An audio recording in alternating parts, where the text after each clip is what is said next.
Basic सवाल जो हमारे मन में आता है वो ये कि पैसा इन्वेस्ट करना चाहिए या नहीं। और इसका जवाब भी बहुत ही सिंपल है। देखो, वैसे इन्वेस्ट करने के बहुत सारे रीजंस हैं, लेकिन आज हम कुछ अलग चीज़ों पर फोकस करने वाले हैं और उसे समझने के लिए हमें एक साइकिल समझनी होगी। हम इंडियन सेविंग में पीछे नहीं है, हम पीछे हैं तो इन्वेस्टमेंट में।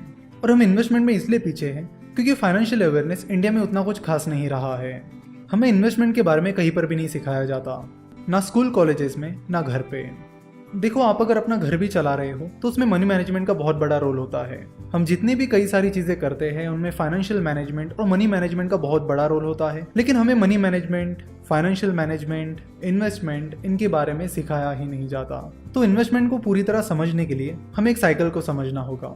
हम देखते हैं कि हम में से ज़्यादातर लोग पैसा सेव तो करते हैं पर वो इन्वेस्ट नहीं करते, घर में ही रखते हैं। पैसा घर में रखने की वजह से वो पैसा इकोनॉमी में फ्लो नहीं होता, जिससे ना आपका पैसा बढ़ता है ना ही इकोनॉमी को आपके पैसे का कुछ फायदा होता है। तो अगर आपको अपने पैसों को बढ़ाना है तो आपको अपने पैसों को काम पर लगाना होगा। तो जब आप स्टॉक मार्केट में डायरेक्टली या इनडायरेक्टली इन्वेस्ट करते हो या स्टार्टअप्स में इन्वेस्ट करते हो तब आपका पैसा इकोनॉमी में फ्लो होने लगता है और आपके पैसों से उन कंपनीज को अपना काम बढ़ाने के लिए, अपना बिजनेस एक्सपांड करने के लिए पैसा मिलता है, जिससे कंपनीज अपना काम बढ़ाने लगती है, ज़्यादा प्रोडक्शन करने लगती है, जिसका फायदा कंट्री को होता है, जिससे कंट्री का जीडीपी बढ़ने में मदद होती है। कंपनी जब अपना ऑपरेशन एक्सपांड करती है, अपना काम बढ़ाती है, तब लोगों को एम्प्लॉयमेंट भी मिलती है। तो कंपनी के बढ़ने से जिन लोगों को जॉब मिली है उन्हें सैलरीज मिलती है, तो उस सैलरी में से कुछ हिस्सा वो एम्प्लॉयज किसी कंपनी में या स्टार्टअप में इन्वेस्ट करते हैं, तो अगेन वो पैसा भी इकोनॉमी में फ्लो होने लगता है, जिससे और ज़्यादा कंपनीज को पैसा मिलता है और अपना बिजनेस बढ़ाने में मदद होती है। तो ये एक साइकिल है जिसे समझना हमारे लिए बहुत ज़्यादा ज़रूरी है।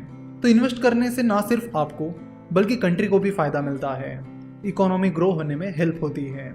सिमिलरली, जब आप एफडी यानी फिक्स डिपॉजिट करते हो तो वो पैसा बैंक्स के पास जमा होता है, फिर बैंक्स उस पैसों को किसी बिजनेस को लोन देने के लिए यूज़ करती है, तो उससे भी आपका पैसा इकोनॉमी में फ्लो होने में मदद होती है और इकोनॉमी को उसका फ़ायदा मिलता है। तो चाहे आप अपना पैसा बैंक में डालिए, स्टॉक मार्केट में इन्वेस्ट करिए या म्यूचुअल फंड में इन्वेस्ट करिए, लेकिन कहीं ना कहीं अपने पैसों को आप काम पर लगाइए, उसे घर में मत रखिए। अगर आप अपना पैसा घर में रखोगे तो इन्फ्लेशन की वजह से उसकी वैल्यू कम हो जाएगी, ना आपको उसका फायदा मिलेगा ना हमारे देश को। अगर आपको इन्फ्लेशन क्या होता है ये पता नहीं है तो आपको बता दूं कि अगर आपके पास आज 1000 रुपीज़ है तो उस 1000 रुपीज़ की वैल्यू एक साल बाद उतनी नहीं रहेगी जितनी आज है, यानी उसकी वैल्यू एक साल बाद कम हो जाएगी। अगर आप 5 साल बाद बात करोगे तो 5 साल बाद और कम हो जाएगी, 10 साल बाद और कम हो जाएगी। जैसे कि हम कई बार हमारे दादा दादी या नाना नानी को ये कहते सुनते हैं, हमारे ज़माने में तो ये चीज़ बस 10 रुपये की ही मिलती थी और अब देखो इसकी प्राइस कितनी बढ़ गई है। तो इन शॉर्ट ये इन्फ्लेशन इफेक्ट है। अगर आप अपने पैसों को इन्वेस्ट नहीं करोगे, काम पर नहीं लगाओगे और घर पर ही रखोगे तो उसकी वैल्यू कम होती चली जाएगी, जिसका ना आपको फ़ायदा होगा ना हमारे देश को। तो इन्वेस्टमेंट करते समय आपको ये देखना होगा कि आपको जो रिटर्न्स मिल रहे हैं वो इन्फ्लेशन से कम है या ज़्यादा। इसके बारे में हम आगे चर्चा करेंगे। इन्वेस्टमेंट करने के लिए नेक्स्ट चीज़ जो आती है वो होती है फ्यूचर प्लानिंग, यानी जब तक आप काम कर रहे हो तब तक ठीक है, लेकिन जैसे आप काम करना बंद कर दोगे तो फिर पैसा कहाँ से आएगा। तो उसके लिए आपको फ्यूचर प्लानिंग और रिटायरमेंट प्लानिंग करनी पड़ेगी, ताकि जब आप काम करना बंद कर दोगे तब भी आपके पास पैसा बना रहे और पैसा आता रहे। साथ ही अमीर बनने के लिए, अपने डिज़ायर्स को पूरा करने के लिए भी आपको इन्वेस्टमेंट करना बहुत ज़रूरी है। तो इन्वेस्टमेंट एक टू वे गेम है, जिससे ना सिर्फ आपको बल्कि कंट्री को भी बेनिफिट मिलता है।